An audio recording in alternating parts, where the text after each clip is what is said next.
site de Police pour la Vérité. Je suis Sonia Vescovacci, présidente de l'association Police pour la Vérité.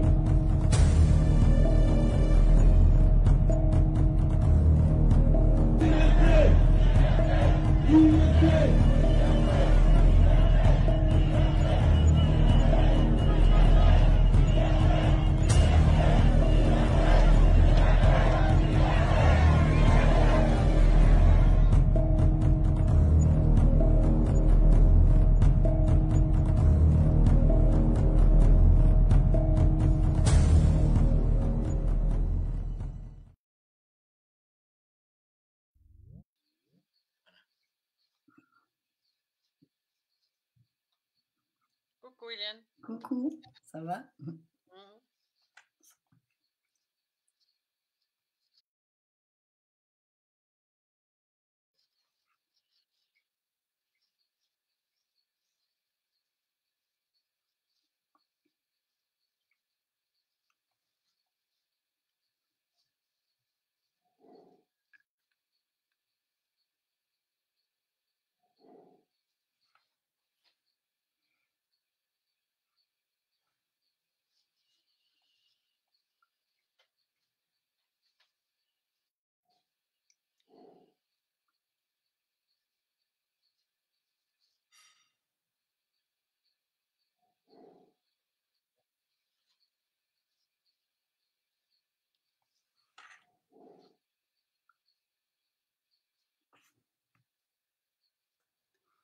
Bonsoir à toutes et à tous.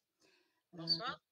Ce soir, nous avons le plaisir d'accueillir avec nous Martine et Claude, qui sont deux commerçants qui ont fondé une association, certainement avec d'autres collègues. Il y aura bientôt 30 ans.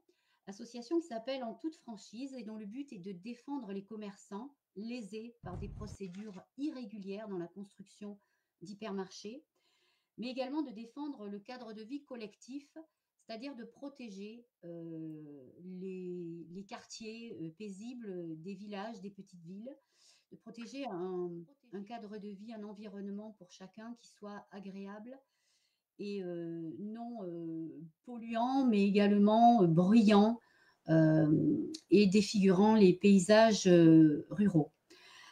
Donc, pourquoi nous accueillons ce soir cette association qui porte un sujet qui est différent de ceux qu'on a l'habitude de traiter à Police pour la Vérité, tout simplement parce que Martine, Claude et leurs comparses veulent faire émerger la vérité de ce qu'ils ont subi, de ce qu'ils subissent et de ce que d'autres subissent.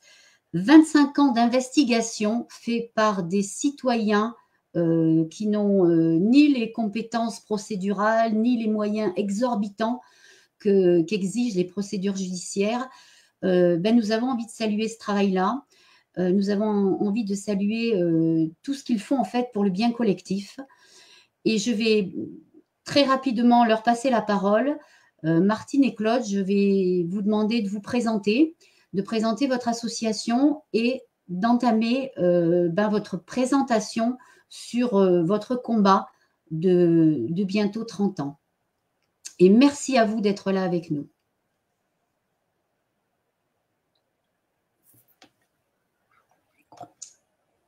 Il vous faut mettre votre micro. Oui, merci. Merci. Donc, je vous remercie beaucoup de nous donner la parole et un auditoire sur ce qu'on a à dire concernant notre vie de commerçant, puisque nous avons été ruinés dans la galerie marchande de Carrefour Vitrolles au moment où Carrefour a étendu ses surfaces de vente, son bâtiment de 17 000 m² et sa surface de vente de 7 000 m². Et tous les deux, puisque nous étions, comment dirais-je, mitoyens dans la galerie marchande, donc on a vécu les mêmes conséquences, les mêmes déboires de ces travaux. Et c'est à partir justement, si tu veux rajouter un an, non? Et donc c'est à partir de notre propre vie, des conséquences de cette organisation, parce que maintenant on peut dire que c'est une organisation. C'est à partir de cette organisation qu'on a compris que ça ne se passait pas qu'à Carrefour Vitrolles.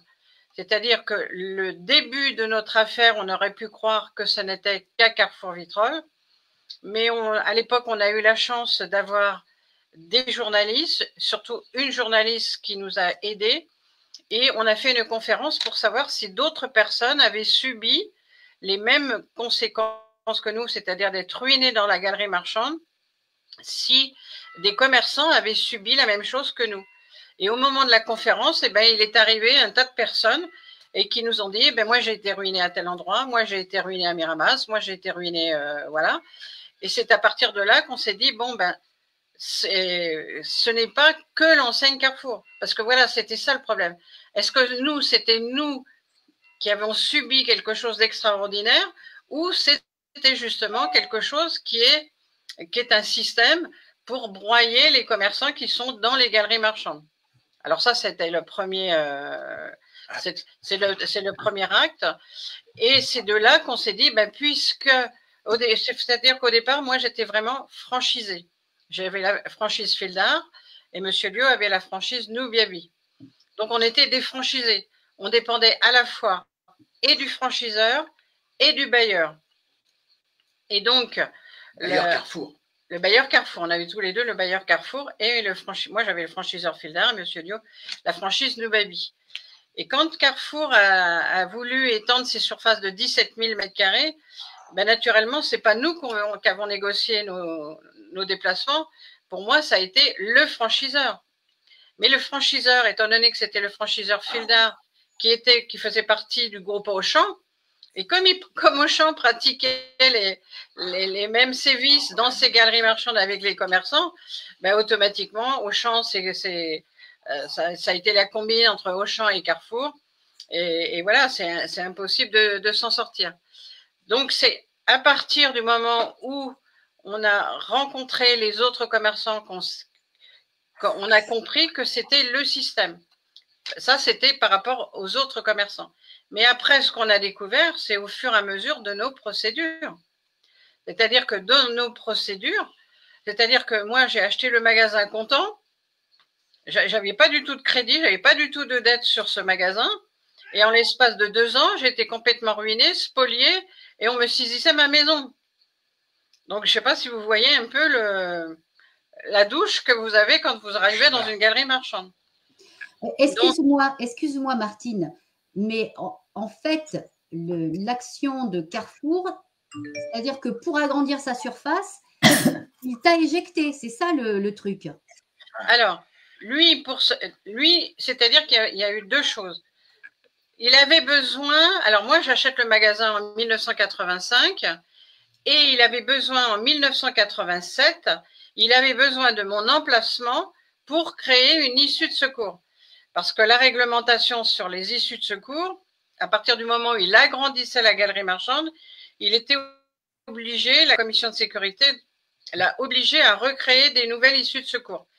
Et donc ils ont repris mon local, c'est-à-dire au moment où j'ai signé mon bail, au moment où j'ai signé ma franchise, au moment où j'ai acheté mon fonds de commerce, ils avaient le permis de construire, ils savaient que mon magasin allait être démoli. Ils n'ont pas averti. Donc là, c'est carrément du dol, c'est tout ce que vous voulez, de la spoliation et ça. Donc moi, je pouvais pas le découvrir au moment où j'ai acheté mon magasin, parce que moi, j'habitais Paris et je suis descendue à Vitrolles. Donc, Carrefour décide donc de faire son extension, mais comment ça s'appelle? Il aurait dû demander une autorisation d'exploitation commerciale. Et là, il s'est débrouillé avec la direction départementale de l'équipement et la direction départementale de la concurrence et de la répression des fraudes pour ne pas solliciter d'autorisation d'exploitation commerciale. Donc, à partir du moment où ils ont fait de fausses déclarations, parce qu'ils ont déclaré qu'ils avaient une galerie marchande alors que cette galerie n'existait pas, l'extension de la galerie marchande, mais qu'elle n'existait pas, à partir du moment où ils ont fait un faux dès le départ, et bien après, ça a été crescendo. Ils ont menti, le préfet a soutenu leurs mensonges, quand la direction de la concurrence et de la répression des fraudes est venue faire le contrôle qu'il n'y avait pas d'autorisation d'exploitation commerciale, comme elle avait donné l'avis favorable en 1985, elle n'allait pas voir des fraudes en 1988, puisque ce sont les mêmes personnes qui sont revenues contrôler les faux que Carrefour avait déclarés. Donc c'est à partir de ce moment-là, je ne sais pas si j'ai été claire, parce que c'est compliqué, c'est un peu compliqué, mais c'est à partir de là qu'on a découvert l'urbanisme commercial et qu'on s'est dit, mais c'est pas possible que la direction départementale de l'équipement, que la direction départementale de la concurrence et de la répression des fraudes et que les préfets laissent faire des choses pareilles. Donc, et ça, nous l'avons découvert que dans le cadre de nos procédures. Parce qu'avant, un commerçant lambda ou n'importe qui ne peut pas s'imaginer qu'un centre commercial va faire des travaux avec un refus de permis de construire. Parce que le permis de 1985 n'a pas été réalisé. Ils ont sollicité un nouveau permis en 1988 qui a été refusé. Il a été refusé parce qu'il ne correspondait pas aux règles du plan local d'urbanisme. Enfin, c'est le plan d'occupation des sols à l'époque. Donc, les documents ne correspondaient pas. Le permis de construire a été refusé. Et après, ça a été dans nos procédures. Moi, j'apportais des documents. Mais comme on me volait mes procédures à la cour d'appel d'Aix-en-Provence, si vous voulez, il disparaissait. À chaque fois que j'apportais un document, il disparaissait. Donc, à un moment donné, soit vous devenez complètement marteau, ou soit vous dites, bon, je me pose et j'essaye de comprendre ce qui se passe. Et à partir du moment où ils m'ont volé mes documents à la cour d'appel d'Aix-en-Provence, j'ai été rechercher ces documents pour comprendre pourquoi ils m'avaient volé mes documents. Et donc, c'était tous les plans que Carrefour m'avait donnés en 1988, quand il a fait l'extension de la galerie marchande, que nous sommes allés à la mairie de Vitrolles, aller rechercher à quoi correspondaient les plans qui avaient disparu à la cour d'appel d'Aix-en-Provence. Et c'est là que je suis tombée sur le refus de permis de construire. Mais pendant ce temps-là, moi, liquidé. Le tribunal de commerce m'avait liquidé. Donc, la liquidation de mon bien, donc je perds mon magasin que j'avais acheté, que j'avais refait les travaux. En plus, après, on me prend la maison. Disons qu'après, on vous prend tout. Donc, à partir de ce moment-là, j'ai dit, bon, on a eu le courage quand même de se dire, il faut qu'on comprenne. Donc, on a repris pendant ce temps-là, tous les deux, parce qu'on a été ruinés tous les deux. On a repris une épicerie à La Ciotat. Et pendant 2 mois, j'ai lu le code de l'urbanisme. J'ai tout lu le code de l'urbanisme jusqu'à temps que je trouve. Vous devez trouver, parce que je n'avais jamais fait d'urbanisme de ma vie. Je n'avais jamais demandé un permis de construire. Je n'étais novice sur toute la longueur. Je ne savais pas ce que c'était l'urbanisme commercial. Et il a fallu que j'apprenne. Donc, j'ai acheté le code de l'urbanisme. J'ai lu tout le code. Et à partir de ce moment-là, je savais que quand on demandait un permis de construire, il y avait un registre du permis de construire. Quand il fallait demander ça, c'était chez le préfet. Quand on faisait ça, c'était ça. Et on a passé notre temps à faire les archives départementales. On est descendu dans les catacombes, parce que ce n'étaient pas les belles archives d'aujourd'hui, c'était les anciennes archives. Vous descendez à 7 étages de profondeur. On revenait noir comme des charbons, des charbonniers, et on a quand même redécouvert le permis d'origine de Carrefour. Et à partir du permis d'origine de Carrefour, on a demandé tous les permis de construire qui ont jalonné l'évolution du centre commercial. Et c'est à partir de là qu'on a vu que telle surface n'avait pas d'autorisation, telle autre n'avait pas d'autorisation. Et c'est comme ça qu'on a vu qu'ils avaient fait 7000 m² de surface de vente sans aucune autorisation, et que la jardinerie, et en plus la jardinerie avait eu un refus d'autorisation. Donc quand on a eu tous ces documents, on s'est dit, qu'est-ce qu'on va faire? On va porter plainte maintenant, puisqu'on a été débouté dans toutes nos procédures commerciales et cours d'appel. On va redéposer avec tous nos documents, la compilation, permis, permis modificatif, repermis modificatif, nouveau permis, on avait bien tout. Eh bien, quand on a porté plainte comment ça s'appelle, à Aix-en-Provence, au procureur d'Aix-en-Provence, eh bien, rebelote, le juge n'a pas voulu. Alors, on a été pris, comme on s'est déclaré partie civile, parce que quand la direction de la concurrence et des fraudes a fait le contrôle, elle n'a trouvé que 564 mètres de surface illicite, alors qu'il y avait plus de 7000 mètres carrés de surface illicite. Donc, on sait quand le procès verbal tronqué est déposé devant le procureur, à ce moment-là, on se constitue partie civile, on amène au juge d'instruction, on lui amène la compilation de tous les permis, l'évolution, tous les plans, tout le travail qu'on avait découvert, et à ce moment-là, le juge d'instruction refuse de prendre toutes nos pièces. Donc là, après, on retombe sur comment ça s'appelle, le détournement de procédure par le juge d'instruction.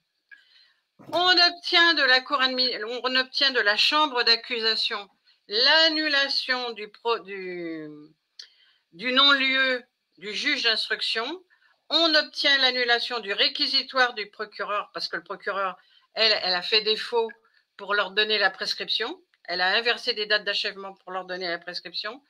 On obtient de la chambre d'accusation l'annulation du procès verbal, pas du procès verbal, mais l'annulation du non-lieu du juge d'instruction, du réquisiteur du procureur, mais l'affaire est renvoyée devant le même juge d'instruction et devant le même procureur.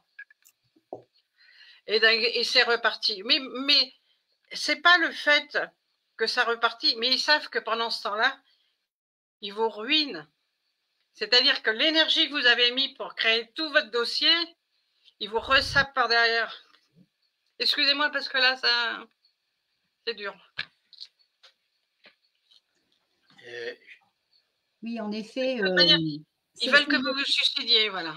Ouais, c'est une non-justice implacable, en fait. C'est un déni de justice. Tout à fait. À tous les niveaux. Alors déjà, il y a un déni au niveau administratif, puisque les services de l'État laissent faire. Finalement, ils cautionnent par la carence d'action, ils cautionnent. Et ensuite, quand la justice est saisie, elle fait un déni de justice. Alors heureusement, il y a la chambre d'accusation, hein, c'est ça que tu m'as dit. Oui, maintenant c'est la chambre d'instruction.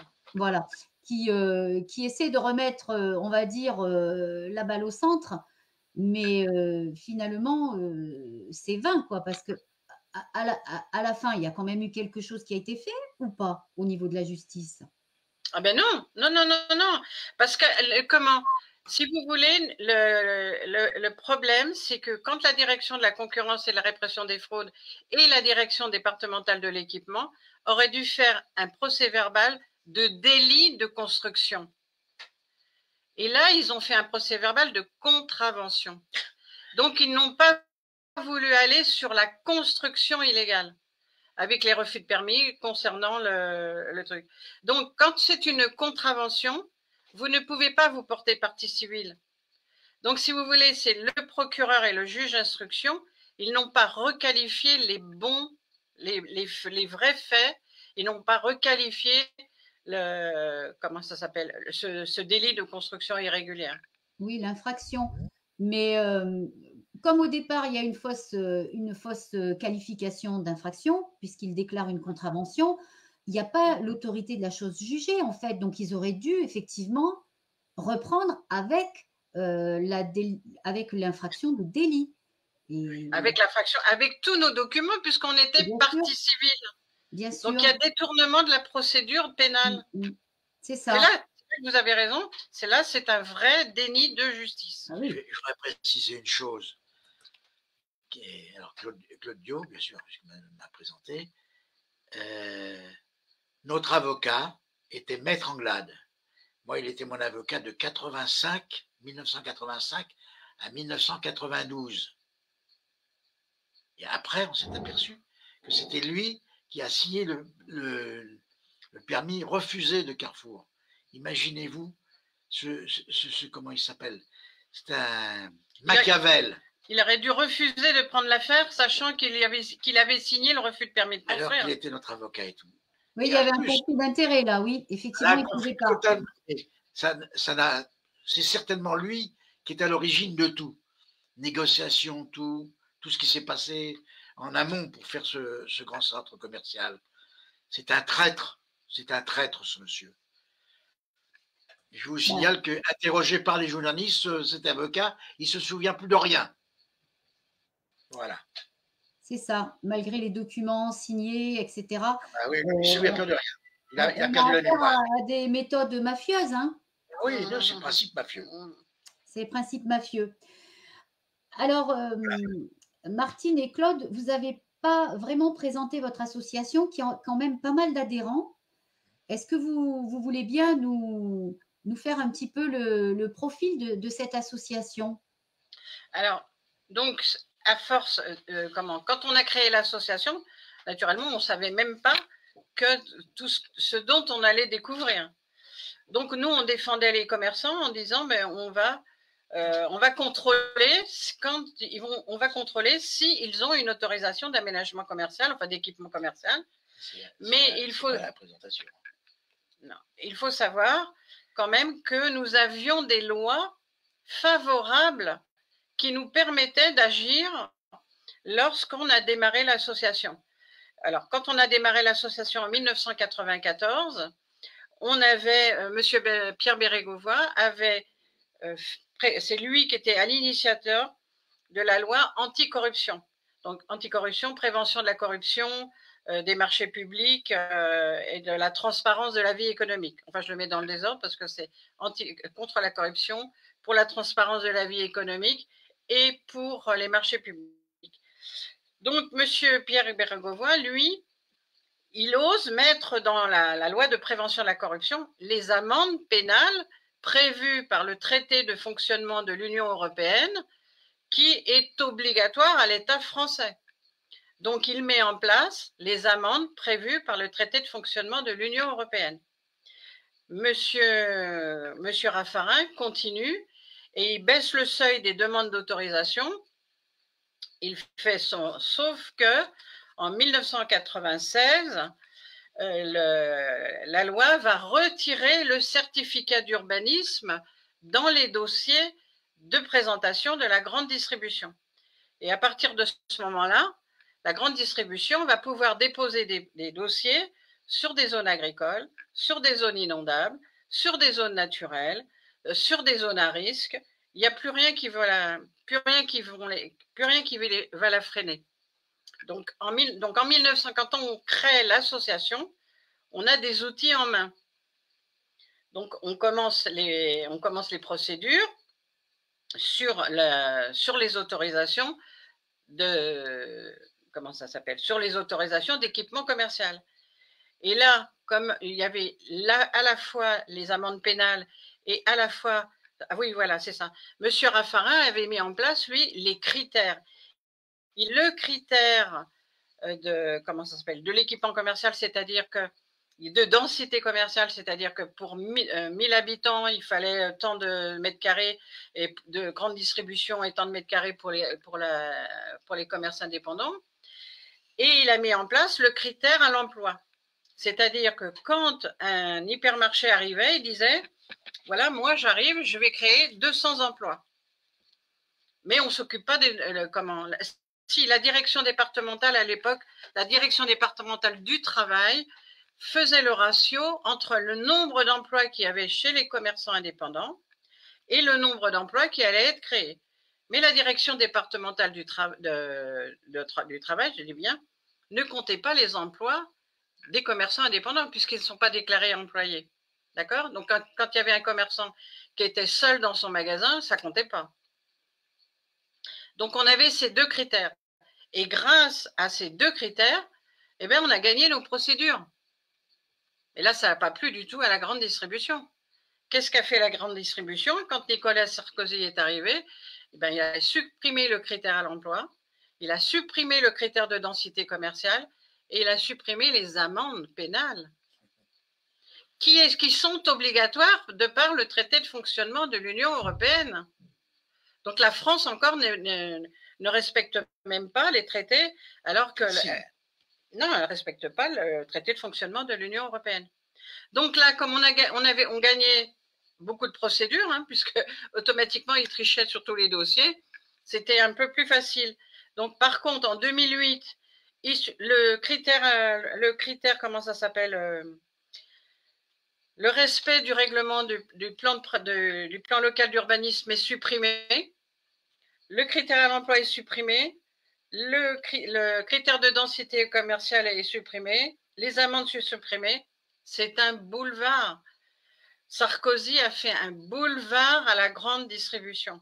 Et si aujourd'hui on voit l'hécatombe de toutes les centres-villes, eh bien c'est à cause de M. Sarkozy.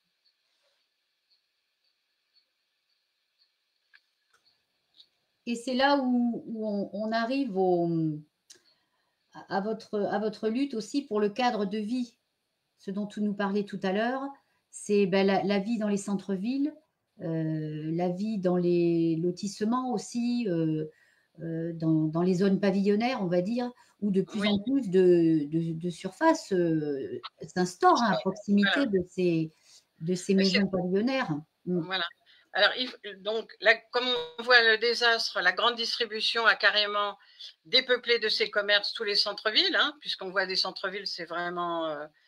Moi, j'ai honte quand je me promène dans un centre-ville, quand on a connu les centres-villes, même à Paris, quand on a connu, il y a 10 ans ou 15 ans en arrière, qu'on a connu les centres-villes et qu'on voit ce qui se passe aujourd'hui, c'est vraiment lamentable.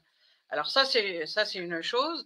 Donc, c'est pour ça le cadre de vie, c'est-à-dire qu'aujourd'hui, vous avez les personnes âgées, eh bien, elles ne peuvent plus se ravitailler chez elles. Avant, il y avait le boucher, il y avait le boulanger, il y avait le fleuriste, il y avait le marchand de journaux. Voilà, les personnes âgées pouvaient rester chez elles. Donc, on a préféré faire la grande distribution et les EHPAD. Voilà, ça marche de concert. Hein. Ça, voilà, alors, ils ont fait ça. Et après, ce qu'ils ont fait, eh bien maintenant, ils veulent réinvestir, non pas les centres-villes, mais maintenant ils veulent réinvestir les villages. C'est-à-dire que maintenant vous avez des villages de 3000 m² pardon, pas 3000 m², de 3000 habitants, qui sont entourés de centres commerciaux. Donc, ça veut dire que de toute manière, les gens, ils sont aujourd'hui, il n'y a plus personne qui peut dire qu'il y a un désert de grande surface autour d'eux. Hein, ça, c'est pas possible. Mais ce qu'ils font maintenant, eh bien, c'est quand vous avez une belle zone pavillonnaire, les gens avec leurs piscines et autres, eh bien, ils veulent vous coller un supermarché de 1000 m² au milieu du centre d'un nouveau. Alors que c'est très souvent pourvu. Au milieu du zone d'habitation pavillonnaire. Donc, ils n'ont rien à faire qu'il va y avoir les camions qui vont arriver. Ils n'ont rien à faire de la pollution. Ils mettent une station-service, c'est ouvert 24 heures sur 24. La pollution, ils n'en ont rien à faire. Le bruit, ils n'en ont rien à faire. Mais qu'est-ce qu'ils ont dans la tête, ces élus locaux? Qu'est-ce qu'ils ont dans la tête? Est-ce qu'ils viendraient, eux, habiter à côté du supermarché? Mais est-ce que, Martine, est-ce que nous, les citoyens aussi, on n'a pas un peu une responsabilité? Parce qu'on ne se rebelle pas beaucoup. Hein. Non, ça de ce côté-là, c'est vrai. Les consommateurs, c'est vrai, parce que je vois encore une intervention tout à l'heure d'un monsieur qui m'a dit, mais excusez-moi, vous nous cassez les couilles avec vos dossiers. Voilà ce qu'il vient de me dire. Alors, je vais vous dire. Voilà. Mais par contre, les jeunes gens, les jeunes couples qui arrivent avec leurs enfants, qui viennent de construire leur maison, là, ils réagissent. Ils réagissent pour eux. Mais est-ce qu'ils réagiront plus tard collectivement, s'investir collectivement sur cet état de fait? Ils s'occupent d'eux. Alors, déjà, ils s'occupent d'eux et de leur quartier, c'est déjà pas mal.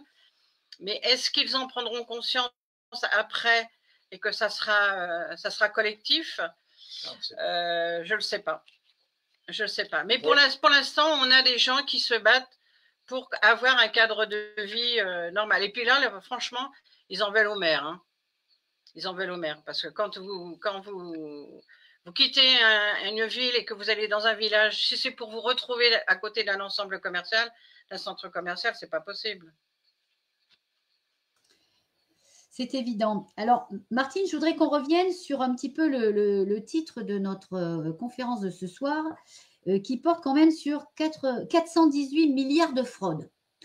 Alors, 418 milliards, ça, je ne sais pas à combien est le budget de notre pays, mais je pense que ça en fait des ministères qu'on pourrait combler de bonheur, ne serait-ce que celui de la santé, de l'éducation nationale. Bref, on pourrait faire beaucoup de choses pour la collectivité, hein, pour les citoyens, avec ces 418 milliards de fraude. Est-ce que tu peux nous expliquer comment tu évalues ces fraudes et qu'est-ce qui fait qu'il y a fraude concrètement? Je précise que 418 milliards, c'est pour la région PACA. En plus, oui, j'avais oublié. Voilà. Merci, Voilà. Claude. Voilà. C'est-à-dire que à partir du moment où ils ouvrent des surfaces illicites, ce sont des infractions continues. Par exemple, un motard, il va se faire prendre parce qu'il roule à 200 à l'heure, on va lui prendre sa moto, on va lui prendre le permis de conduire et on va lui dire, vous reviendrez quand vous aurez payé, passer. Mais si demain le motard il revient avec une moto, il va avoir une autre amende. L'amende, elle n'est pas faite pour qu'il fasse des allers-retours. Et là, c'est exactement pareil. La grande distribution, c'est par jour d'amende. C'est-à-dire que quand les amendes pénales étaient dans la loi, c'était 1 500 € par mètre carré et par jour d'infraction. Parce que quand on dit des amendes pénales de 1 500 €, parce que ce sont des amendes qui devaient être dissuasives. C'est-à-dire que la grande distribution, on devait lui taper un bon coup sous les doigts pour lui dire, regardez, vous êtes en train de ruiner des gens et vous avez une grosse responsabilité. Elles sont faites pour ça, les amendes. Elles ne sont pas faites pour dire, vous allez multiplier les amendes comme ça. C'est pour vous dire, vous allez arrêter. On leur donne un coup de massue et quand ils voient la note arriver, ils se disent, je vais peut-être arrêter de faire des trucs. Donc, comme on ne les arrête pas, c'est 1 500 € par mètre carré et par jour d'infraction, mais il y en a, ça fait 10 ans, 20 ans, 30 ans, qui roulent avec des surfaces illicites. C'est le cas de Carrefour Vitrolles, d'ailleurs. Voilà. Donc, ils s'enrichissent illégalement. Ils ruinent l'économie locale. Et ces amendes, elles seraient faites, elles sont là pour réparer les préjudices de cette concurrence déloyale. Donc, quand on dit, nous, 418 milliards, ce sont les infractions que nous avons dénoncées à partir du moment où on a constaté les surfaces illicites, qu'on avait les permis, parce qu'on ne s'est pas arrêté à Carrefour, hein, on a plus de 250 dossiers, on a été chercher les permis et tout. Donc, on a les preuves qu'il y a des surfaces illicites qui sont exploitées en toute égalité. Donc, ce sont des infractions continues, des amendes jour. C'est l'article 113, 131, 13 ou je sais, du code pénal. Et donc, si le gouvernement voulait appliquer la loi comme le traité de fonctionnement de l'Union européenne l'impose, eh bien, ces infractions, ça ne ferait peut-être plus 418 milliards parce qu'elles auraient été récupérées depuis longtemps, et on aurait rééquilibré l'économie locale. Parce qu'en les faisant supprimer leur surface illicite, on a la possibilité de faire retravailler l'économie locale. Parce qu'aujourd'hui, quand même, avec toutes leurs histoires, on a 11 millions de pauvres, parce que c'est ça, on parle des services publics complètement abandonnés, mais c'est tout un ensemble. 11 millions de pauvres, 5 millions de chômeurs, voilà. Il faut savoir quand même, quand il y avait le commerce indépendant dans les années 60-70, il n'y avait que 300 000 chômeurs en France. Et là, personne ne se pose la question, mais comment ça se fait qu'on a 11 millions de pauvres? D'accord. Alors, on crée des pauvres. On crée des pauvres pour aller chercher les prix bas. Oui. Et c'est toujours les mêmes qui s'enrichissent, de façon illégale en plus. Alors justement, cette façon de s'enrichir, elle est illégale. Donc, on parle de 418 milliards d'euros qui devraient être des amendes. Et ces amendes, elles ne peuvent être payées que si les infractions sont constatées. Tout à fait. Donc, ça veut dire que normalement, il devrait y avoir des contrôles par les services de l'État compétents. Voilà. Alors, est-ce que ces contrôles sont faits? Mais la preuve que non, puisque nous, on dénonce, on a dénoncé que Carrefour Vitrolles avait 5625 mètres carrés de surface illicite. À Carrefour Châteauneuf-les-Martyrs, il y avait 4000 mètres carrés de surface illicite. À Babou, à Plan de Campagne, il y a 3050 mètres carrés de surface illicite. Vous avez le Leclerc de Plan de Campagne qui n'a jamais demandé d'autorisation d'équipement commercial depuis 1988. Donc, si vous voulez, c'est sans fin. À un moment donné, on est bien obligé de s'arrêter parce qu'on ne ferait que ça. On ne ferait que ça de contrôler. Parce que vous allez sur Marignane, il y a encore un nouveau centre qui s'est installé avec 2 refus de CDAC. Il a quand même ouvert au public. Alors, il faut quand même qu'on vous explique. Parce qu'il y a la loi qui n'est pas appliquée par l'administration, qui ne va pas faire les contrôles. Mais en plus, quand vous gagnez les procédures, vous avez le ministère qui fait des circulaires antidémocratiques, anticonstitutionnelles, discriminatoires, pour leur permettre en plus de faire des fraudes encore en plus. C'est-à-dire qu'en 2008, Sarkozy, non seulement il ne s'était pas contenté de supprimer les critères pour garder les équilibres entre le grand commerce et le commerce de proximité, il a fait une circulaire scélérate en 2008 permettant à la grande distribution de faire 1000 mètres carrés sans aucune autorisation. Alors ça, c'est la première circulaire de 2008. Nous, on l'a dénoncé devant le Conseil d'État. Ça a fait un scandale. Ils ont retiré cette circulaire, mais ils n'ont pas retiré les mètres carrés. Parce que vous avez des magasins Leclerc, ils ne se sont pas contentés de faire 1000 mètres carrés sans autorisation. Ils en ont fait 1000, ils en ont fait 2000, ils en ont fait 3000. Et c'est comme ça que le Leclerc de Genève a fait 2000 mètres carrés avec la circulaire de Sarkozy. Et précise quand même que le patron de Genève, du Leclerc Genève, avait un autre magasin dans l'Ain qui avait 2000 mètres carrés de surface illicite et que l'État lui a permis de régulariser. Le temps qu'on fasse une procédure. Sans que l'État prenne les amendes qui lui étaient dues. Voilà. Donc, je vous dis, c'est une bande organisée, ça démarre du ministère et c'est dans tous les services administratifs et la justice par-dessus le marché. Et les élus locaux, si j'ai bien compris également. Les élus locaux participent largement. Hein. C'est eux qui signent le permis de construire. Hein. Alors que nous sommes à une période où nous devrions cesser de bétonner de partout, hein, où les PLU, notamment pour les particuliers, hein, il faut savoir que les surfaces qui ont été construites sur le PLU précédent, aujourd'hui vont être divisées par 2. Donc, les particuliers, on va leur faire construire des petites maisons sur des petits bouts de terrain. Et à côté de ça, on a ces grandes surfaces qui ouvrent et puis qui ferment, hein, parce qu'il y en a beaucoup qui font faillite. Il y a beaucoup quand même de friches industrielles et commerciales dans nos villes et nos campagnes et qui ne sont pas réhabilitées pour autre chose, en fait. Hein. On construit ailleurs, on ne les réutilise pas. Donc, on voit bien qu'il y a 2 poids, 2 mesures. Ça, c'est une évidence. Et effectivement, c'est scandaleux et c'est toujours les particuliers qui en payent les pots cassés. Oui. Bien d'accord. Alors, il ne faut pas oublier non plus qu'ils ont un projet. Ils ont le projet, enfin le projet il a été voté, il va être mis en place. C'est que ces centres commerciaux qui ont des immenses parkings, vous voyez, ils ont des places et des places et des places. Eh bien, on va leur donner la possibilité de raménager leur parking pour construire des logements. C'est-à-dire qu'ils vont avoir les logements de leurs employés directement en face du grand hypermarché. Donc, vous imaginez un peu la pollution. Ils vont être au-dessus des voitures. Voilà, c'est tout ce que pense le gouvernement. Oui, et j'ai des doutes quand même que les employés de grandes surfaces aient envie d'habiter à proximité quand même de leur lieu de travail. Hein. Sur un parking en plus. Le cadre de vie, là, on continue de tomber très bas. Hein.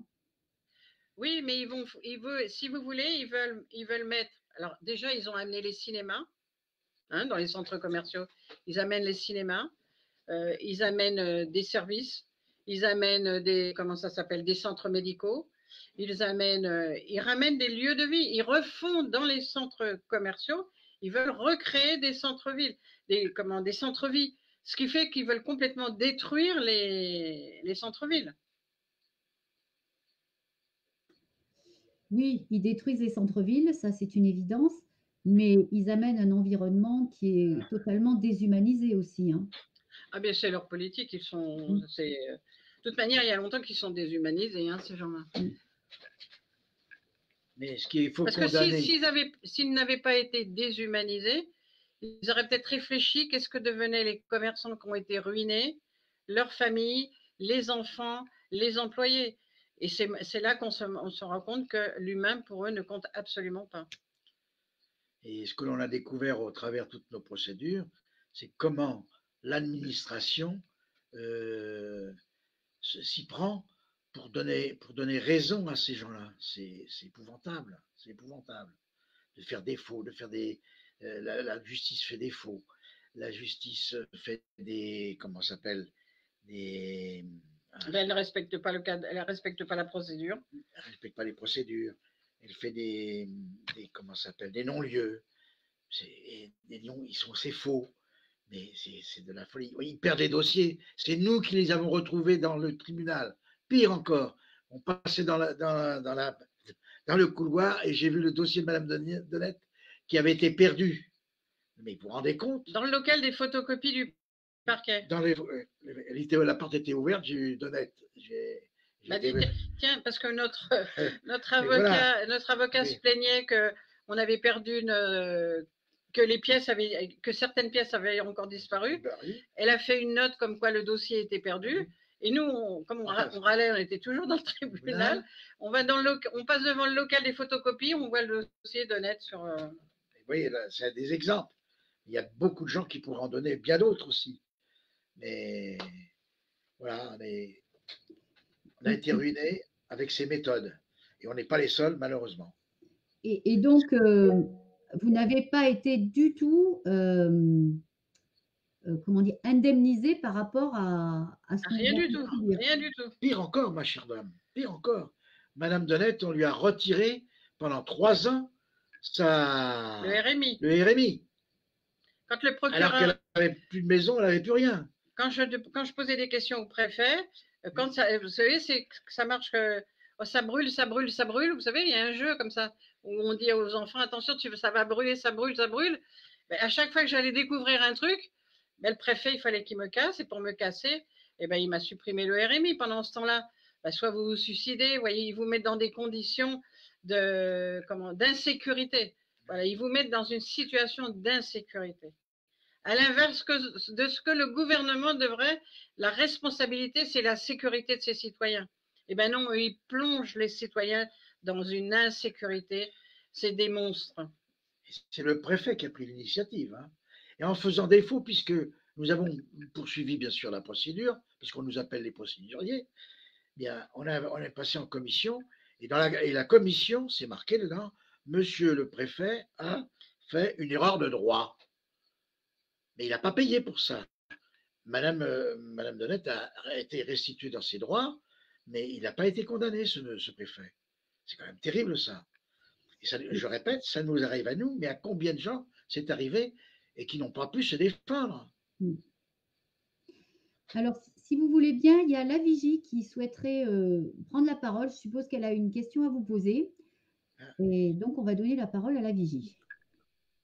Oui, merci. Bonjour à tous. Moi, j'avais une question pour en revenir aux grandes surfaces. Je voulais savoir si vous aviez constaté une différence entre les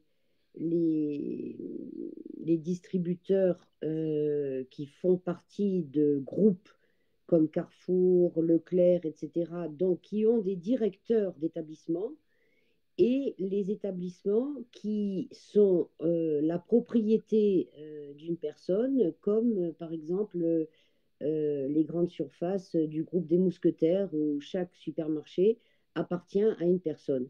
Est-ce que vous avez fait une différence entre ces deux types de grandes surfaces? Tout à fait. Tout à fait. Alors déjà, il faut quand même établir une réalité, c'est qu'ils ne sont pas tous dans la fraude quand même. Hein. Vous avez des gens, des sociétés, c'est vraiment des fraudeurs, et vous en avez d'autres Ils respectent la loi quand même. Il faut pas. Qui sont contrôlés. Mais quand il y a des fraudeurs, c'est des gros fraudeurs. Voilà, c'est ça. Mais vous avez raison, dans les magasins où ce sont des enseignes, donc c'est le propriétaire qui a investi son argent. C'est-à-dire, vous avez raison, c'est franchisé Intermarché ou franchisé Super U ou d'autres franchisés. Ils ont encore une âme humaine, disons. Ils respectent. Les propriétaires de l'établissement, pas de l'enseigne. Hein. Nous, on parle pas des. J'ai cité les enseignes, mais c'est pour montrer le genre de magasin. Mais après, quand vous prenez et Lidl, et Carrefour, et Leclerc, pourtant Leclerc, c'est aussi des indépendants, mais il faut voir, ils ont pris la même méthode. Hein. Et Leclerc, Casino, enfin Casino, c'est peut-être un peu encore moins raide, mais vous avez Aldi, Grand Frais, et c'est toutes les mêmes méthodes. Il faut qu'ils trichent. Ils ne savent pas monter un dossier sans tricher. Il est là le problème.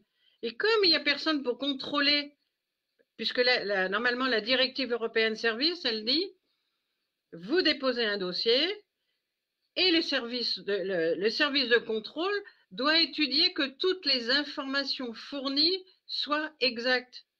Mais comme personne ne vérifie rien, ils peuvent vous dire qu'ils respectent le PLU alors qu'ils ne respectent pas le PLU.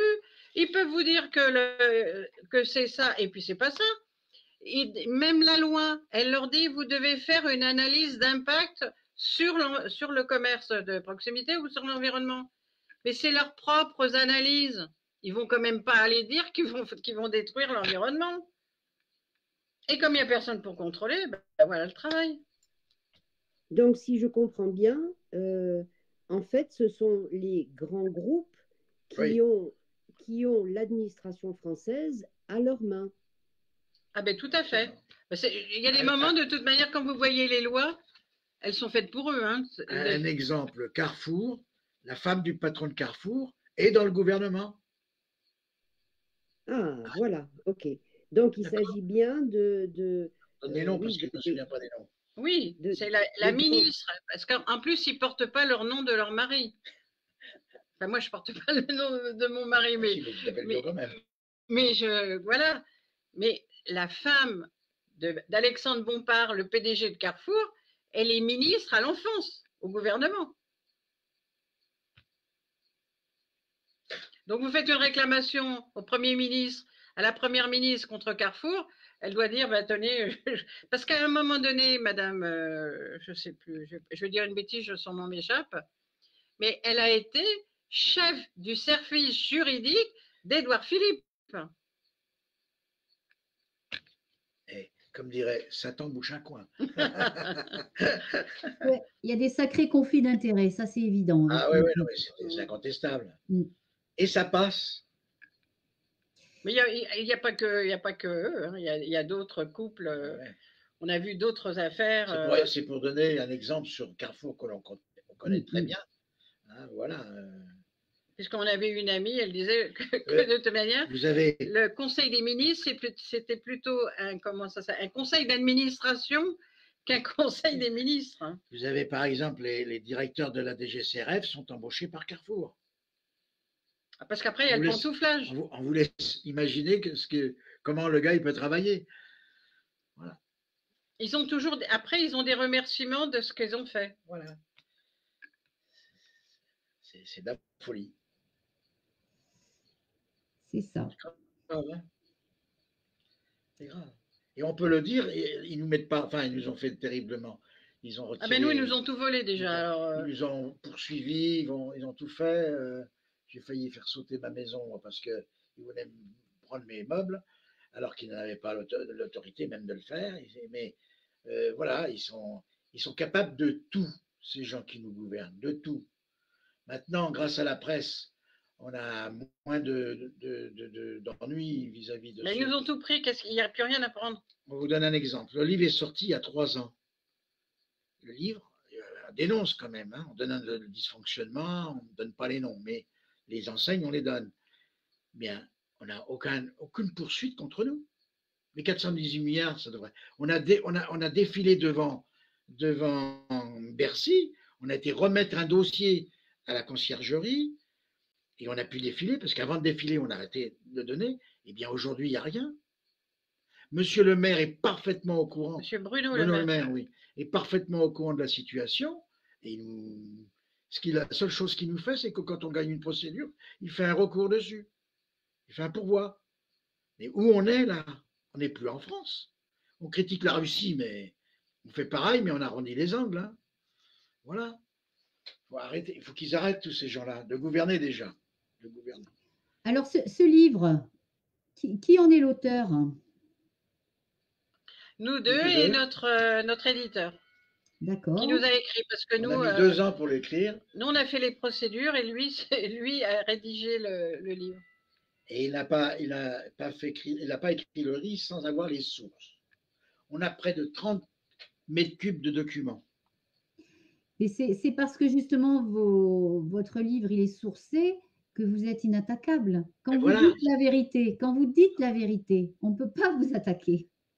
On est d'accord, mais même 3 ans après, il aurait pu attaquer dès le départ pour nous faire taire ou tout, mais ils ne l'ont pas fait. On a envoyé les livres à tous les députés, tous les sénateurs. Il n'y en a que 15 qui nous auront remerciés. Alors, on va revenir tout à l'heure sur l'attaque que l'on est en train de faire, c'est les députés. Martine va vous expliquer, mais c'est quand même un truc de fou. Un truc de fou. Et quand les journalistes vont voir Bercy, ils disent ne vous inquiétez pas de ces gens-là, ils sont fous.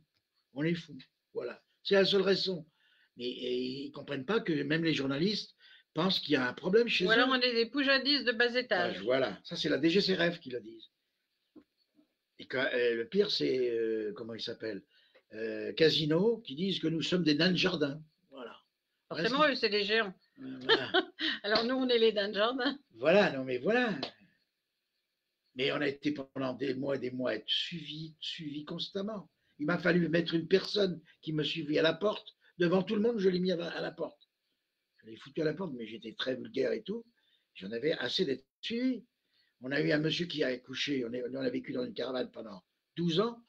La personne, elle est venue coucher devant notre caravane pendant 15 jours. Il couchait dans la voiture.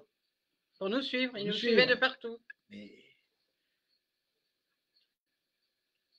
voilà la vie. On a réussi à s'en sortir quand même. Hein. Malheureusement, Martine a perdu sa maison.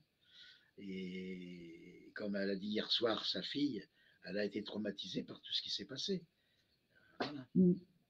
Ce qui est fou, c'est que vous dénoncez vraiment des faits qui sont extrêmement graves, qui concernent des personnes qui sont à des postes de pouvoir ou d'autorité. Vous les dénoncez publiquement, vous faites un bouquin là-dessus, et en fait, tout continue. Tout continue. Et madame, je vais encore dire pire. Nous sommes allés porter il y a 2 ans notre livre au procureur de la République, en place. À Aix-en-Provence. À Aix-en-Provence. On a été le porter. Procureur général et procureur de la République. On a les récépissés. Et pas de réponse. La seule réponse qu'ils auraient dû faire, ces messieurs, c'est ouvrir des poursuites. C'est faire on leur a demandé déjà, on leur a demandé officiellement, oui. on leur a demandé. Donc c'est hallucinant. C'est un total que la justice ne sache pas répondre à nos demandes. La direction de la concurrence et des fraudes avait porté plainte contre nous. On a eu le médiateur de la République, le médiateur du procureur qui nous avait convoqués. Et quand il a vu tous les documents, parce que j'ai apporté le valet, le 14, l'as, le 10, le roi, la dame, il a dit bon, de toute manière, je vois que vous êtes parés, et il me dit comme ça, il ne faut pas dire qu'il fait défaut. Il faut dire que voilà, c'est des erreurs. Voilà. Mais on n'a pas été poursuivis. Je dirais c'est grâce à la presse, parce que localement, la Provence nous a beaucoup aidés dans l'explication de notre combat, il faut le dire. On a plus de 300 extraits de presse de la Provence depuis 30 ans. Oui, et puis vous n'êtes pas tout seul quand même, parce que je crois que dans votre association, vous êtes plusieurs centaines de personnes. Oui, on est plus. Et on passe maintenant, quand on fait les procédures, on va en commission nationale. Alors le pire, c'est que la Commission nationale, les hommes qui nous écoutent sont tous avec nous, mais leur fonction est contre nous. Je ne sais pas si vous comprenez la différence. Hein, ils rentrent dans la salle, ils nous voient, ils nous serrent la main avec un grand sourire. Et quand ils rentrent dans la salle, vous ne passez pas aux fesses et un papier à cigarette. Hein. Voilà. C'est grave. Hein, c'est grave parce que ça veut dire que ces personnes-là, elles ne sont pas correctement dans leur poste. C'est tout. Ah non, non, pas du tout. Parce qu'elles devraient être objectives, elles ne le sont pas. Oui, mais c'est qui est-ce qui fait les lois? Parce que tout est une question de législation.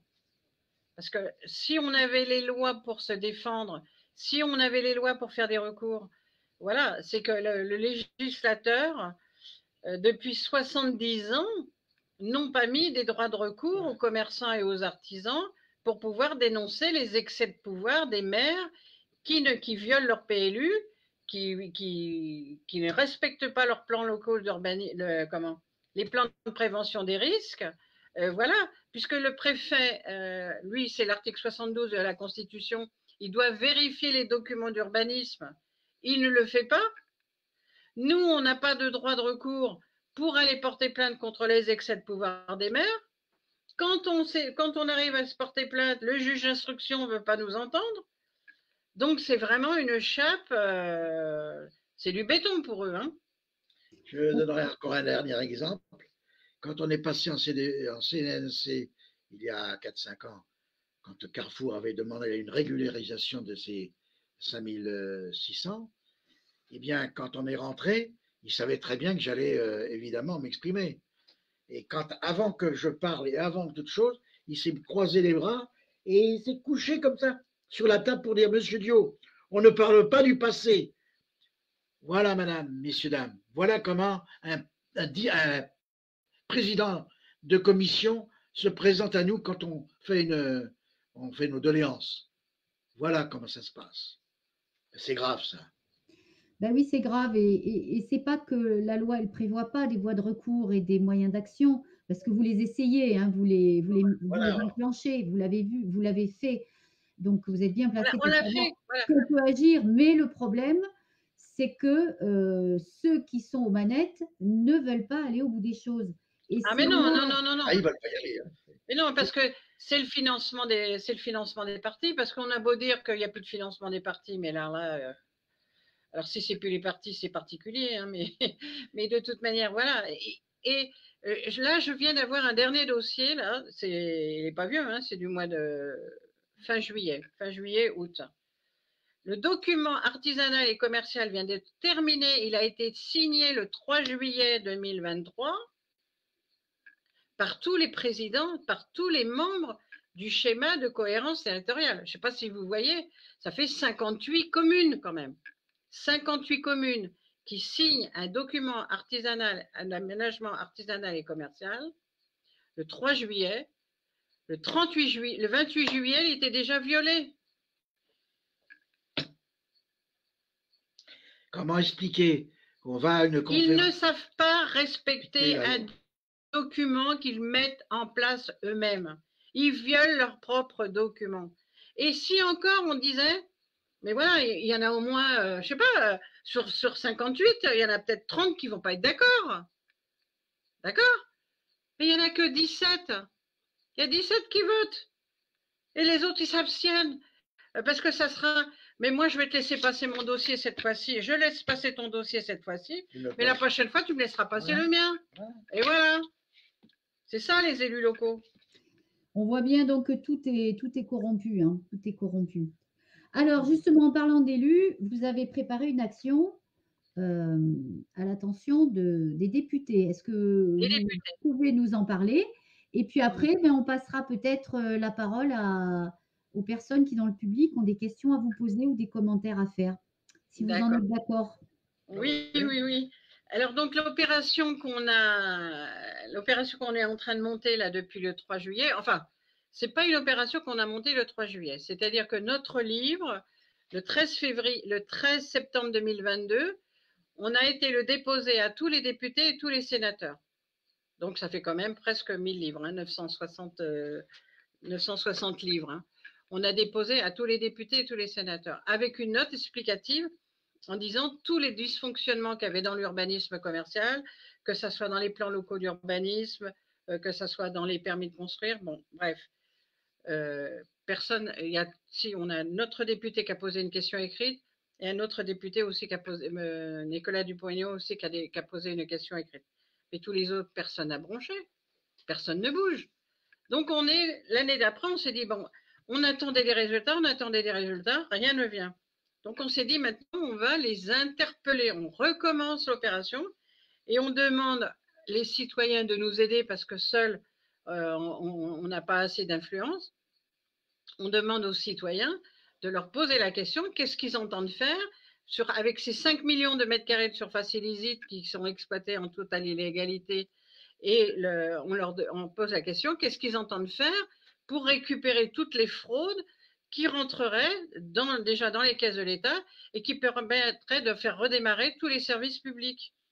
Donc, cette opération est en cours. Aujourd'hui, on est à peu près à 800 signatures et on a besoin que les gens nous aident à écrire aux députés pour leur demander qu'est-ce qu'ils entendent faire pour faire respecter la loi, pour que les amendes rentrent, sachant que dans l'article 24 de la Constitution, le Parlement, c'est-à-dire les députés et les sénateurs, mais là on s'adresse aux députés, les députés sont là pour contrôler l'action du gouvernement.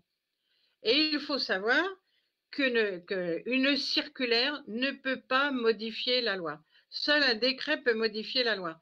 Et le gouvernement, lui, avec ses circulaires, c'est-à-dire que la loi, elle est déposée à l'Assemblée nationale, c'est débattu à l'Assemblée nationale, ça part au Sénat.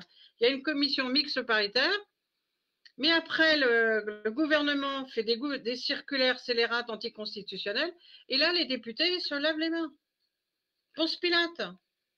Ils se lavent les mains comment le gouvernement applique la loi. Il faut savoir quand même que les députés et les sénateurs, ça nous coûte 1 milliard par an. Donc, on est quand même en droit de nos délégataires de pouvoir qui respectent aussi la Constitution. Donc, c'est pour ça qu'on leur demande d'agir pour qu'ils posent la question comment des circulaires scélérates peuvent laisser courir des millions de mètres carrés de surface illicite. Et on invite tous les gens à nous aider sur cette longue tâche. Enfin, pas longue, cette grosse tâche, mais en espérant qu'elle ne dure pas trop longtemps, parce qu'on ne va pas attendre non plus encore, on va pas encore attendre 3 ans. Hein. Et comment les citoyens peuvent vous aider là? Alors donc, on a préparé un courrier, il est sur notre site internet. Donc, il faut imprimer le courrier, le remplir, en faire une copie pour nous qu'on en ait un justificatif parce que nous, on collationne, on remplit un questionnaire pour savoir comment les députés et combien de fois ils ont été saisis. Et dans un mois ou 2 mois, on fera une balance, un rapport pour savoir combien de députés ont reçu le courrier et combien ont daigné s'intéresser au dysfonctionnement de l'urbanisme commercial. Parce que on relève leur nom et tout. On va faire comme à l'école, on va faire un carnet de notes, n'est-ce pas? Et on verra qui défend la loi et qui la défend pas. Et l'adresse de votre site, vous pouvez la donner? Oui, donc c'est https://www en toute franchise, alors en-toute-franchise-tout-attaché.com.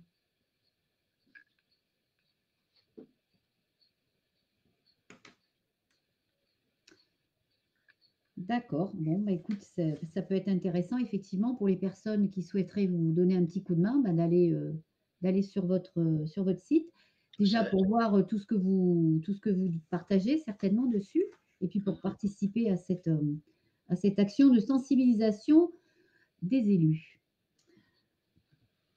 Et puis c'est pour l'intérêt général de tous, hein. Bien sûr. Que les richesses ne soient pas accaparées par les multinationales, on ne sait pas trop où elles vont d'ailleurs.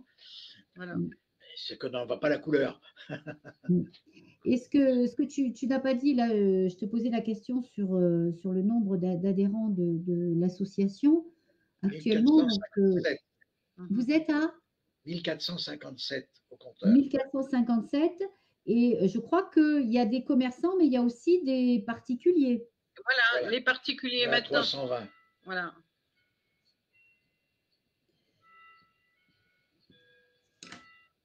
Et une association comme la vôtre, est-ce qu'il y en a dans d'autres régions? Parce que là, ça y est, j'ai bien compris que les 418 milliards, c'était pour la région PACA. Donc, on peut supposer que dans d'autres régions de notre beau pays, les mêmes fléaux se présentent. Et est-ce qu'il y a des associations qui luttent comme vous? Alors, d'abord, il faut savoir que par exemple, Carrefour, son siège social, il est à Évry, je crois, je peux pas tous les ça change Corbeil, voilà. Mais étant donné que vous avez peut-être 5 ou 6 enseignes, ben c'est surtout le territoire national. Ce qu'elles ont fait à Carrefour, qu'elles ont fait à Vitrolles ou qu'elles ont fait à Châteauneuf-la-Matique, il faut savoir que c'est surtout le territoire national. Donc nous, on n'a pas d'archives. Les grosses archives, on les a surtout dans les Bouches-du-Rhône et sur la région PACA parce que c'est là qu'on a travaillé au départ. Mais maintenant, nous, on a créé 57 pôles, 57 départements. Dans 57 départements, il y a une association en toute franchise, mais on n'a pas des archives aussi anciennes. Les archives que l'on a, c'est sur les dossiers qui sont en cours. Et les dossiers en cours, c'est à peu près depuis 2004. 2004, on commence à avoir des dossiers depuis 2004 sur les autres départements. Mais on ne couvre pas toute la France. Voilà. Mais par contre, il y a peu d'associations. Voilà, comme vous disiez, mais est-ce que les associations… Alors, il faut savoir que les associations de commerçants, elles se battent sur un projet local. Et une fois qu'elles se sont battues sur un projet local, elles ne vont pas voir comment ça se passe sur les autres régions. Et ça demande des statuts très particuliers, l'urbanisme commercial. Très compliqué. Donc, vous êtes quand même une association très spéciale, vous. Hein? Oui. Faut le dire. Elle n'est gérée que par nous. C'est nous qui en avons la responsabilité. Et on remercie nos avocats parce que nos avocats ont pris aussi la peine de suivre et de faire évoluer les statuts de l'association et de savoir, puisqu'on ne peut pas passer par là, on ne peut pas passer par là, voilà. Ils ont tellement mis, si vous voulez, se battre contre l'urbanisme commercial, c'est la course au saut de haie. Et vous avez franchi un truc, et vous avez franchi un truc, et vous avez franchi un truc. Voilà, c'est ça l'urbanisme commercial. Mais alors, parce que vous qui êtes ruiné là, comment votre association elle arrive à payer les frais de justice? Voilà. Alors ça, ce sont nos adhérents. Chaque adhérent paye ses procédures. Parce que par exemple, vous avez des riverains. Leur maison, par exemple, elle vaut 400 000 €. Ben, ils savent qu'ils vont avoir comment ça s'appelle, un supermarché à côté d'eux. La maison, elle va perdre 30 à 40% de sa valeur. Donc là, ils investissent dans les frais de procédure. Nous, on les aide. Si vous voulez, notre aide, c'est surtout, étant donné qu'on a 30 ans d'expérience de procédure, de magouille, de tout ce que vous voulez, on connaît tellement ils sont tellement retors qu'il faut faire attention à ci, attention à ça. Donc nous, on les aide à bien monter leur dossier pour faciliter le travail de l'avocat qui, lui, se concentre exclusivement sur la procédure. Mais après, vous avez les riverains, ben, il faut qu'ils saisissent leur assurance pour les frais d'avocat. Ils ont des démarches à faire, vous voyez, et on les aide sur ce chemin-là. Alors, l'association, elle a pour vivre ses cotisations.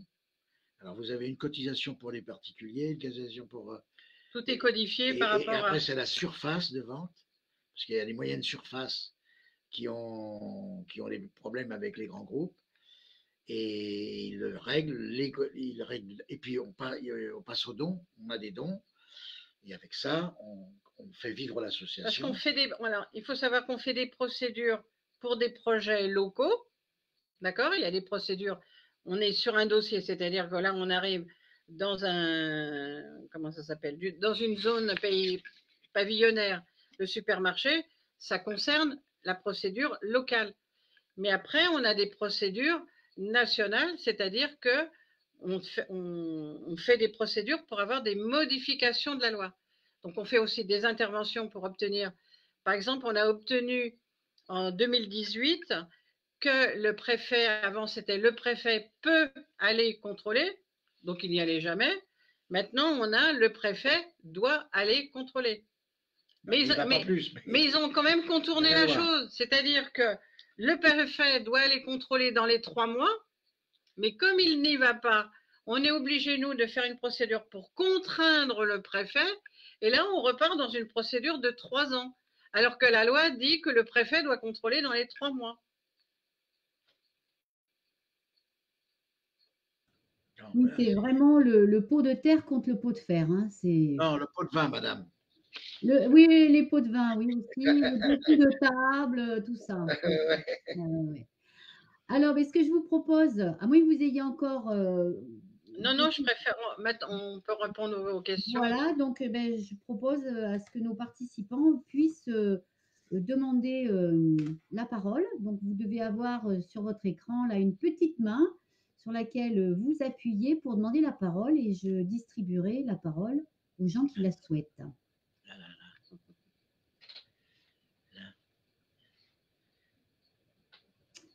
Que ce soit pour des questions ou des commentaires, n'hésitez pas, hein, c'est le… Ah, voilà, donc c'est Eliane, c'est ça? Oui. Elle n'a pas ouvert son micro, Eliane. Voilà. Oui, c'est Eliane. Donc, bon, je n'ai pas de questions à poser. Je voulais simplement dire que j'étais admirative du travail de Martine et de Claude. C'est vraiment fabuleux ce qu'ils ont fait. Ils ont ouvert la porte à d'autres qui vont souffrir aussi pour les mêmes errements, c'est-à-dire de la justice, de l'État. Et donc, je pense que ça peut insuffler justement de l'ardeur à d'autres à se battre parce qu'il ne faut jamais laisser faire des choses pareilles. C'est inhumain, c'est inadmissible qu'on soit représenté que nos représentants nous spolient à ce point alors qu'ils sont là pour appliquer une justice, pour appliquer une constitution, pour appliquer des lois et ils falsifient tout ça. Donc, j'estime qu'on doit les soutenir parce que tôt ou tard, on sera nous aussi amenés à défendre une chose équivalente. Donc, bravo à eux. Et donc, je crois qu'on ne se rendait pas compte à quel point ça pouvait être aussi frauduleux. C'est grave, c'est grave. Il nous vient de la colère quand on entend ça parce que c'est vraiment, ce sont des meurtres. Pour moi, ce sont des meurtres psychologiques et ça peut aller très loin. Psychologique au point de vous laisser dans une situation dramatique de la part de ses propres gouvernants. Donc, c'est inadmissible. C'est inadmissible alors qu'il y a des lois qui nous protègent et ce n'est pas appliqué. Mais il y a de quoi se taper la tête contre les murs. Et bravo à eux d'avoir résisté, d'avoir eu cette force, parce que ça va donner beaucoup de courage à d'autres. Et nous, on les soutient et notre collectif les soutiendra aussi, parce que ça peut arriver à tous. Ça peut arriver à tous. Et il ne faut pas se laisser faire. Je crois que dans ces cas-là, c'est simplement de se regrouper, de ne pas abandonner, parce qu'on a raison. Et c'est la justice qu'on veut. Voilà. Donc, encore bravo à tous les deux. Vous êtes à la force de la nature. Merci. Merci beaucoup, Eliane, pour votre commentaire qui est très juste, parce que on a toujours l'impression de ne pas être concerné par le problème des autres, et c'est ce qui nous rend très individualistes. Mais ce genre de problème concerne tout le monde. Ça concerne déjà notre société. Quelle société nous voulons? Une société qui soit bienveillante, qui soit égalitaire, qui soit fraternelle, ou alors une société de corruption. Et là, la corruption, quand elle s'insinue avec autant de facilité, mais demain, n'importe lequel d'entre nous peut être touché, parce que là, on touche à des commerçants, mais demain, on peut toucher une autre catégorie sociale. De l'instant où on laisse des personnes au pouvoir ou en position d'autorité être corrompus, nous prenons tous le risque d'être un jour impactés par leurs actions. Voilà. Oui, Et avant totalement. qu'on les découvre, c'est ça. C'est qu'il nous a fallu du temps parce que, si vous voulez, on ne sait pas au départ où ça commence et où ça finit. Donc, c'est pareil, quand on est victime d'un tel machiavélisme, avant de trouver toute la chaîne du pulse, tout le pulse, de trouver tout le pulse, ben, il se passe des années, 10 ans, 20 ans, voilà, c'est des procédures qui sont interminables. Ils savent de toute manière que quand ils vous mettent dans une procédure, quand ils vous mettent en procédure, ils vous mettent sur une voie de garage. Et vous ramez, vous ramez, vous ramez, parce que c'est comment? Comme il sait toujours des faux, vous vous battez contre un faux, contre un autre faux et un autre faux. C'est une boule de neige, c'est-à-dire que ça commence, le faux est tout petit, et puis quand on arrive à la fin, et ben c'est monstrueux. C'est monstrueux. D'ailleurs, ce sont des monstres, ces gens. Vous avez des juges qui sont terribles. C'est fou. C'est fou. Mais on l'a vu, nous, on le voit dans l'urbanisme commercial. Mais si vous prenez d'autres sujets, vous connaissez d'autres sujets, hein, voilà. Que ce soit la pédocriminalité ou autre, c'est pareil. Vous n'en sortez pas. C'est le mensonge. On est dans une société de mensonges et c'est celui qui ment qui réussit. Qui gagne. C'est ça. Y a-t-il une autre personne qui souhaiterait commenter ou poser une question à Martine et Claude? La vigie. Oui, moi, je voulais juste faire un petit commentaire. La prochaine fois qu'il y a un demi-imbécile là, ou un gros imbécile qui vous traite de nain de jardin, vous pourrez leur dire que moi, personnellement, je trouve que les nains de jardin, ils ont enfilé un uniforme d'enquêteur, qu'ils ont enfilé la robe d'un avocat et que vous avez une expertise qui est hallucinante pour des simples citoyens. Et vraiment, je suis tout à fait admirative, comme l'a dit Eliane, je crois. Et donc, je me dis que si un tout petit peu plus, et je me mets dans le lot, hein, de gens étaient capables de faire une infime partie de ce que vous avez fait, je pense que ça pourrait avancer plus vite. Voilà. En tout cas, merci pour ce travail énorme et de longue haleine. Merci. Merci beaucoup. Et c'est justement, maintenant, je ne voudrais plus faire de dossier, je ne voudrais que dire ce que l'on sait. Parce que maintenant, avec l'âge qu'on a, il faut qu'on passe vite le flambeau. Parce qu'à un moment donné, ils vont trouver encore d'autres astuces derrière. C'est ça, il faut leur couper l'herbe sous le pied. Parce que ce sont des inventeurs de mensonges, des inventeurs de tordre le droit, des inventeurs de comment dire, de perversion vis-à-vis des citoyens. Parce que quand vous écoutez les citoyens, ils disent « Ah, moi, mon maire, ah, mon maire. » Ne ferait pas ça. Mon maire ne ferait pas ça. Oui. Mais attendez, tous les dossiers qu'on a faits, ça a commencé par le maire. Donc, vous voyez, j'ai un peu dévié un peu ce que dit Virginie. On ne dit pas que tous les maires sont comme ça, hein, on n'a pas dit ça. Non, non, non, les dossiers. Nous, on a fait des dossiers d'urbanisme commercial. Mais à chaque fois qu'on a fait c'est bien simple, un maire, il ne dit pas « il va y avoir un projet ». C'est mon projet. J'ai mon projet de faire un centre commercial. C'est mon projet. Il s'approprie. Il joue au Monopoly. Il joue au Monopoly sur la rivière. Il joue au Monopoly sur la zone Natura 2000. Il joue au Monopoly. Voilà. Ils ont trop de pouvoir. Et pas assez contrôlé. Et c'est le législateur qui leur a donné le pouvoir quand même. Hein, puisqu'ils étaient députés maires et sénateurs maires. Donc, ils se sont fait les lois pour eux. Oui. Après, moi, je comprends que vous ayez envie, effectivement, de passer le flambeau parce que c'est 30 ans de votre vie. Alors, non seulement on vous a ruiné, mais en plus, tout ça vous a volé 30 ans de votre vie parce que vous aviez le droit de vivre des choses bien plus sympathiques que ça, une vie de famille plus peut-être paisible, enfin de faire autre chose, hein, du sport, de la culture, Dans voilà. mon Et jardin, vous, j'ai un petit jardin, j'aurais bien pouvoir avoir le temps de le nettoyer. voilà, et vous vous êtes lancé dans les codes, le code pénal, le code de l'urbanisme, le code du commerce et tout ça.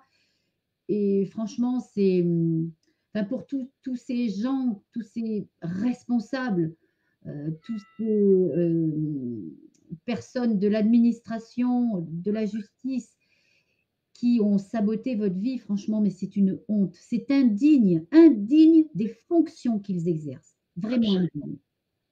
Et C'est là. on est dans le pays des droits de l'homme. Oui, Alors, heureusement. ça, ils s'en servent pour en parler, mais pas pour l'agir. Voilà. Alors, je ne sais pas si quelqu'un d'autre souhaite, avant qu'on clôture cette soirée, quelqu'un d'autre souhaite s'exprimer.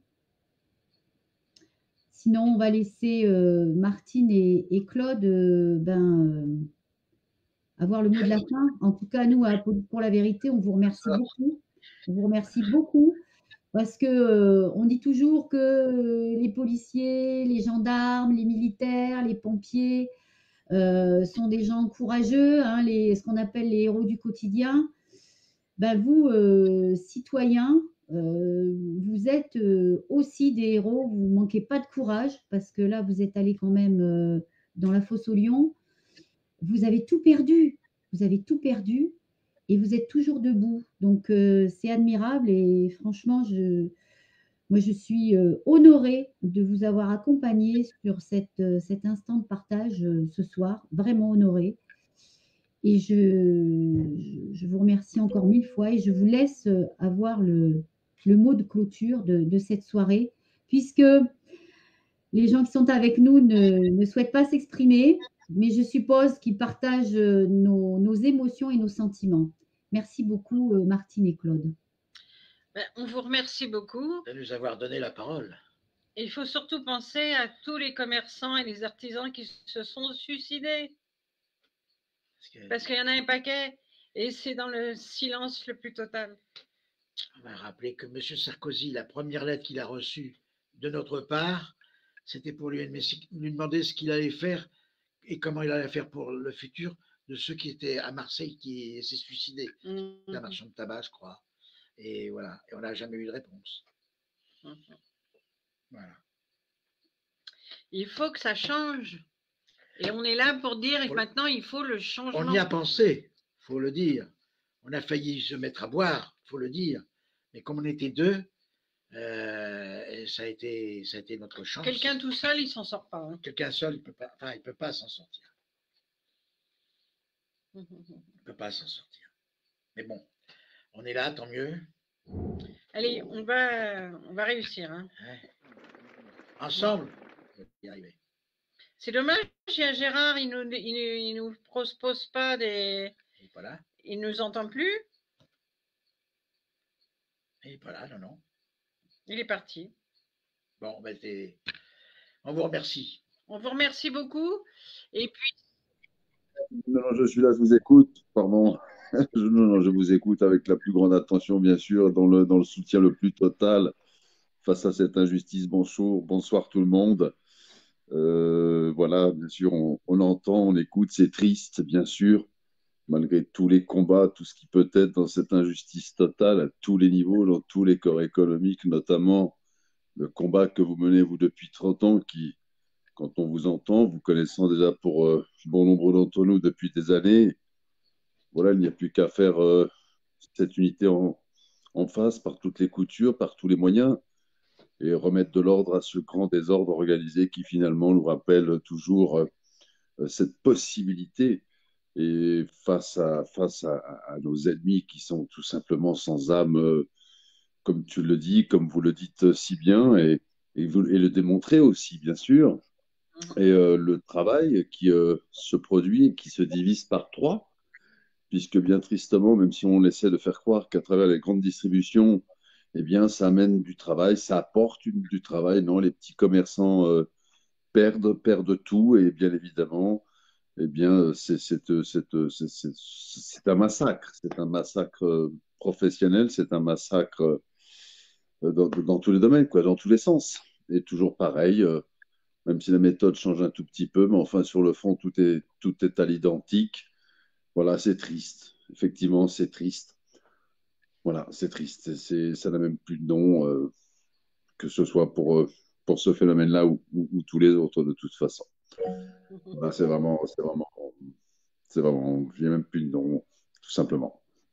En tous les cas, bravo et félicitations à ce combat depuis maintenant, comme le disait Cathy en début de parcours, depuis près de 30 ans. Et malheureusement, voilà, c'est toujours la même chose, la même histoire. Pas de justice, des politiciens. On a compris, hein, maintenant on a bel et bien compris. Alors que fait-on et pourtant c'est tout à fait illégitime, en toute impunité. Voilà, hein, ça on ne cessera de le répéter. Alors voilà, on est là aujourd'hui et comment faire? Eh bien, on est tous en train de se dire, va falloir qu'on trouve la solution, la solution. Alors, faut vite la trouver maintenant, cette solution, comme dans le combat que mène Police pour la vérité, qui n'est pas d'aujourd'hui. Et j'en profite en même temps, au passage, pour vous féliciter à toutes et à tous, puisque c'est quand même pas rien. On porte la vérité. Nous sommes tous des femmes et hommes de justice. Alors voilà, que dire? Que dire à part continuer de pousser, de ne pas baisser les bras. Et puis félicitations à toutes et tous. Voilà. Pour retrouver notre pays.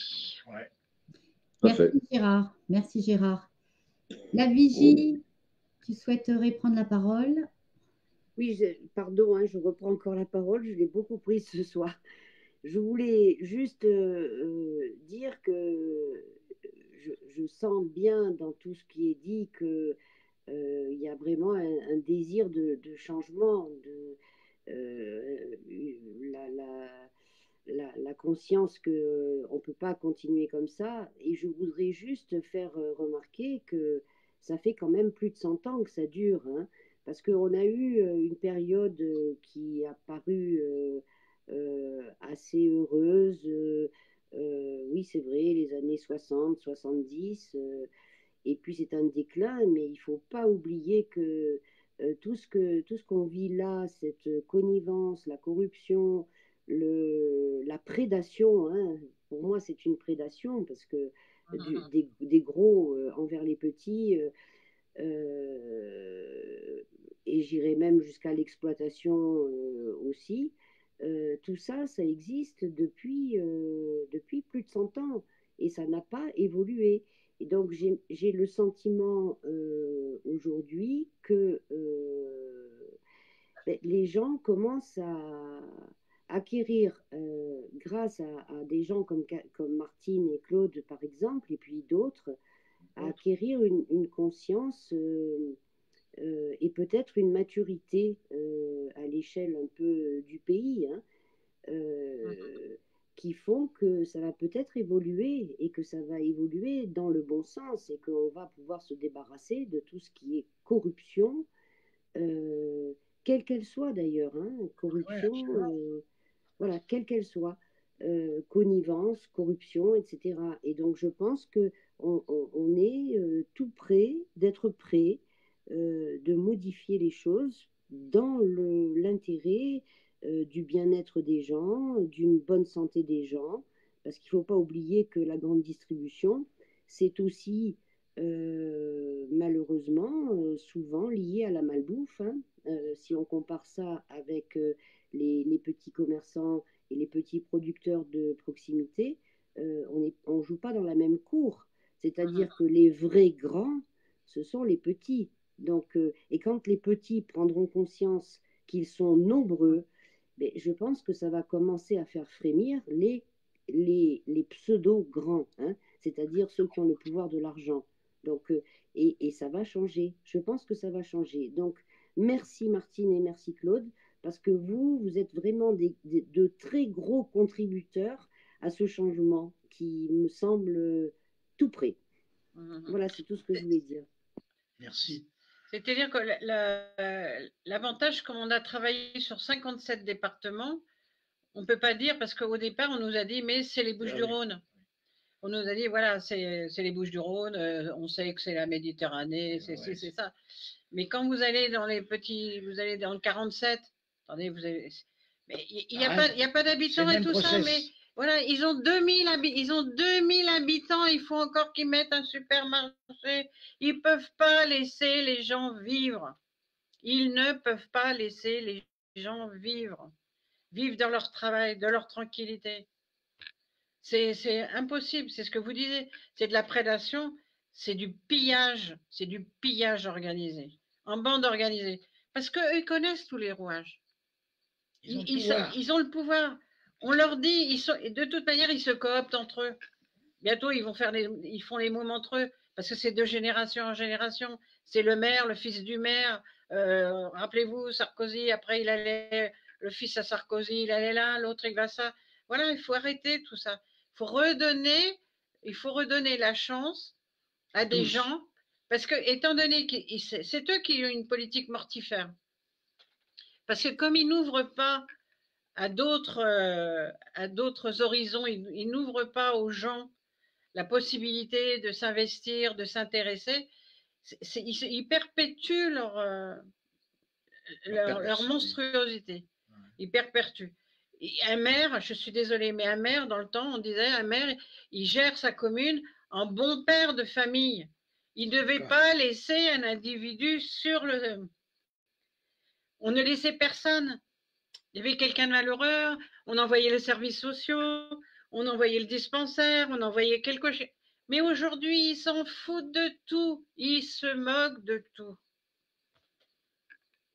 Ils ont une grosse responsabilité, très grosse responsabilité. C'est sûr. Même si on ne peut pas, comme tu l'as déjà dit un peu plus haut, mettre tout le monde dans le même panier. Il y a des gens, heureusement, qui font encore leur mission avec humanité. Et moi, j'aimerais qu'on en reste sur les paroles de la vigie, des paroles vraiment d'optimisme et d'espérance, parce que de toute façon, pour gagner un combat, il faut y croire.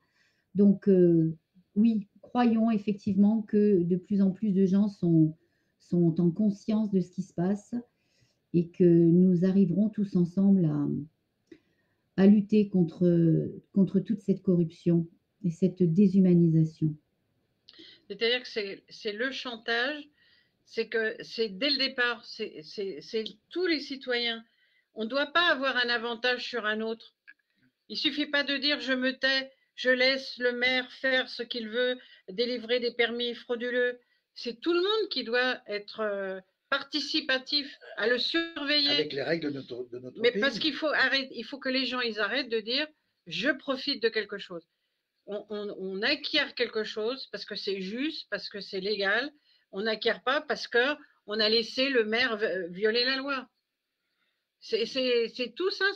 Quand vous voyez dans un conseil municipal, combien vous avez de ben oui. Il n'y a personne qui lève le petit doigt en conseil municipal. Il n'y a pas d'opposition. Voilà, il faut tout refaire. Il y a tout à refaire. À revoir et à refaire. Mais on a les solutions. Hein. Là, on prend Bercy, on commence par Bercy, et puis on leur demande de rendre des comptes. Voilà. Parfait. Ben, écoute, Martine et Claude, on vous remercie 1000 fois. Merci aux personnes qui ont été avec nous ce soir sur ce canal ou sur les autres. J'espère que tout le monde aura pu se faire une petite idée, une idée bien précise même, de ce qui se passe et peut-être trouver à agir avec votre lettre au député, par exemple. Un petit coup de main, ça ne fait pas de mal. Vive la solidarité. Merci beaucoup à tous et à très bientôt. Bonne soirée. Merci beaucoup. Au revoir. Merci. Au revoir.